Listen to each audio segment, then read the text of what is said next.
మడికట్టుతో నువ్వు పూజ చేస్తే గుడి వదిలి దిగి వచ్చును దేవుడు. ఎంకి కట్టుతో పొలం పనులు చేస్తే సిరిలక్ష్మిని కురిపించును పంటలు.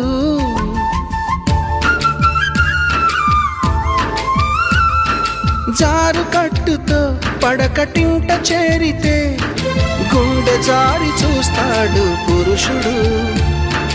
నిండు కట్టుతో నువ్వు నడిచెళుతుంటే దండాలే పెడతారు అందరూ. అన్నం తిన్న తదుపరి నీ మూతిని తుడిచేది, కన్నీరై ఉన్నప్పుడు నీ చెంపను తడిమేది. చిన్న చీర కొంగులోన కన్న తల్లి ఉన్నది,